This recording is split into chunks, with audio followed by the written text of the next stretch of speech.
నమస్తే. గురువు జూన్ 2వ తారీఖున మిథున రాశిలో నుంచి కర్కాటక రాశిలోకి మారుతూ ఉన్నారు. ఇది 12 సంవత్సరాలకు ఒకసారి జరిగే ప్రక్రియ. ఇందులో ఇంకొక ముఖ్యమైన విషయం ఏందంటే, గురువు ఉచ్చ స్థానానికి వెళ్తూ ఉన్నాడు. కర్కాటక రాశిలో గురువు ఉచ్చ స్థానంలో ఉండటం వల్ల ఏం జరుగుతుంది? సహజంగా గురువు వచ్చేటప్పుడు మనకి ధనాన్ని ఇస్తూ ఉంటారు, సంతానాన్ని ఇస్తూ ఉంటారు. తర్వాత శుభకారకుడు అంటే చెడు జరగకుండా శుభాలను ఇచ్చేవాళ్ళు ఉంటారు. యజ్ఞాలు, హోమాలు, టీచరు ఇలా ధనము, తర్వాత ధర్మరక్షణ ఇవన్నీ గురువు వల్ల జరుగుతూ ఉంటాయి. కాబట్టి ప్రతి మనిషికి మనం ఇప్పుడు చెప్పుకున్న విధంగా గురువు వాళ్ళ జీవితంలో రకరకాల పాత్రల ద్వారా పోషించబోతున్నారు. ఇవి వాళ్ళకి అనుకూలంగా ఉంటాయా, ప్రతికూలంగా ఉంటాయా అనేది మనం ఈ గురువు మారటం ద్వారా 12 రాసుల వరకు ఎలా ఉందో మనం చూద్దాం. ఇప్పుడు మిథున రాశి మనం చూస్తే, మనం ముందుగా చెప్పుకున్న ప్రకారంగా గురువు బాగా అనుకూలించే, బాగా మంచి చేయబోయే గ్రహం రాశి ఏదైనా ఉందంటే మిథున రాశిని మనం గమనించుకోవాలి. మిథున రాశి వాళ్ళకి 2వ స్థానంలో కర్కాటక రాశిలో ఉచ్చ స్థానంలో గురువు ఉండటంతో అద్భుతమైన రాజయోగం వీళ్ళకి. వచ్చే 1 ఇయర్ ధన ప్రవాహం చాలా బాగుంటుంది, కుటుంబం చాలా బాగుంటుంది. అంతేకాకుండా మీరు కష్టపడిన సంపాదన ప్రతిఫలానికి చక్కటి ప్రతిఫలం వచ్చే ఒక మంచి సంవత్సరం అని మీరు అనుకోవాలి. మనకి ముందుగా మహర్షులు ఏం చెప్తారంటే, మనస్సౌఖ్యం, యశో వృద్ధి, సౌభాగ్యం, ధనాగమన ధర్మ వ్యయం, మనస్సౌఖ్యం, ద్వితీయ స్థానాగే గురువు అని చెప్తారు సంస్కృతంలో. మన మహర్షులు ఎప్పుడో చెప్పేశారు. ఏం చెప్పారు?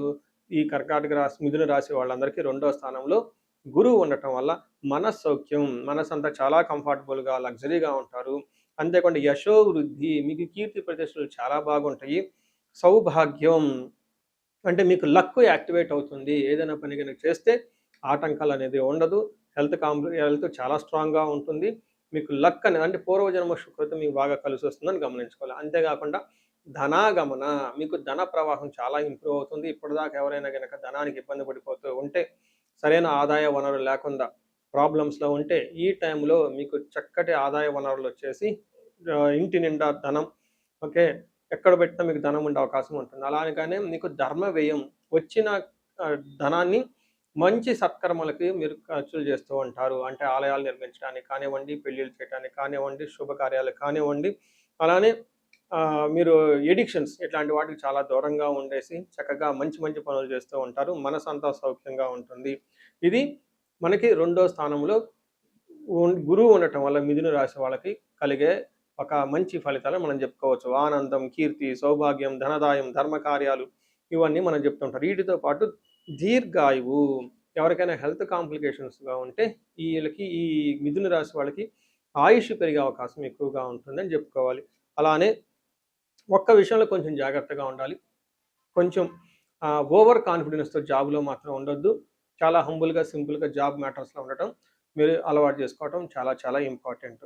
సో ఈ ప్రకారంగా మీరు ఈ రాశి వాళ్ళకి, పెళ్లి కాని వాళ్ళకి పెళ్ళయ్యే అవకాశం ఎక్కువగా ఉంటుంది. సంతానం లేని వాళ్ళకి సంతానం వచ్చే అవకాశం ఉంటుంది. వీటన్నిటి కూడాను మించి మీకు కీర్తి ప్రతిష్టలు, ధనం అంతా బాగుంటుంది అని చెప్పుకోవాలి. అలానే మీరు జ్యువెలరీ, నగలు ఇలాంటి కొనుక్కునే అవకాశం ఎక్కువగా ఉంటుంది. 2వ స్థానంలో కుటుంబ స్థానం అంటారు. అంటే పెళ్ళయ్యి కొత్తగా ఒక కుటుంబం రావడానికి ఇది సరైన టైం అని మీరు గమనించుకోవాలి. ఈ రాశి వాళ్ళందరికీ సహజంగా గురువు చక్కగా ఉన్నారు కాబట్టి, ఇంకా ఎవరికైనా ఇండివిజువల్గా ప్రాబ్లం ఉంటే ఒక్కసారి కన్సల్టేషన్ తీసుకుంటే చాలా మంచిది. గురువు యొక్క అనుకూల ప్రభావం మన మీద ఉండటానికి మనం కొన్ని రకాల పరిహారాలను ఖచ్చితంగా చేసుకోవాల్సి ఉంటుంది. ఒకటి, గురువుకి సంపూర్ణ శాంతి పూజలు చేసుకోవాలి. సంపూర్ణ శాంతి పూజలు అంటే ఏంటి? చాలా మందికి అవగాహన ఉండదు. గురు గ్రహానికి మన శాస్త్రాల్లో, గ్రంథాల్లో ఏదైనా గనక ఒక గ్రహం మనకి సరిగా అనుకూలించకపోతే, ఆ యొక్క గ్రహం యొక్క ప్రతికూల పరిస్థితుల నుంచి అనుకూలంగా మార్చుకునే ప్రక్రియ ఉంటుంది. దీనికి పరిహారాలు అంటారు.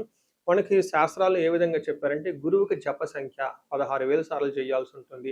అధిదేవత, ప్రత్యధి దేవత ఇంకొక 3,000, 2,000 సార్లు చేయాల్సి ఉంటుంది. సుమారుగా గురుగ్రహానికి ఇటు అటుగా ఒక 20,000 సార్లు జపం చేయాల్సి ఉంటుంది. అలానే గురుగ్రహానికి తర్పణం చేయాల్సి ఉంటుంది. గురుగ్రహానికి దానం చేయవలసి ఉంటుంది. గురుగ్రహానికి హోమం చేయవలసి ఉంటుంది. ఇలా ఈ 4 రకాల ప్రక్రియలను ఎవరైతే చేస్తారో గురుగ్రహ సంపూర్ణ శాంతి పూజలు అంటారు.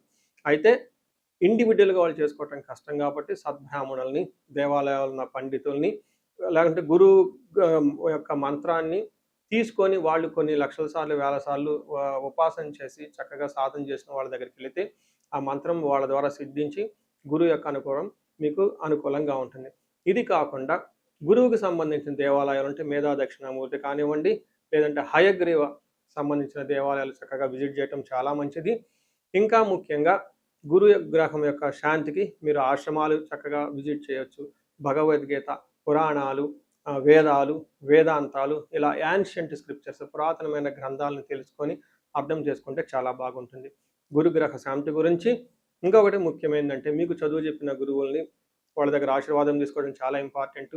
సాధువుల్ని, తర్వాత మీ ఇంటికి ఎప్పటి నుంచో అనాదిగా ఉన్న పురోహితులు, బ్రాహ్మణులు వాళ్ళు మీకు మంచి చెడు చెబుతుంటారు. అలాంటి వాళ్ళని మీరు సత్కరించడం, గౌరవించటం, వాళ్ళకి దక్షిణలు ఇవ్వటం ఇవన్నీ చేస్తే గురువు యొక్క గురు గ్రహం యొక్క అనుకూలం మీకు అనుకూలంగా ఉంటుంది. అంతేకాకుండా గురువు యొక్క అనుకూలమైన పరిస్థితులకి గురువులకు సంబంధించిన దత్త చరిత్ర చదువుకోవటం ఇంకా చాలా బాగుంటుంది.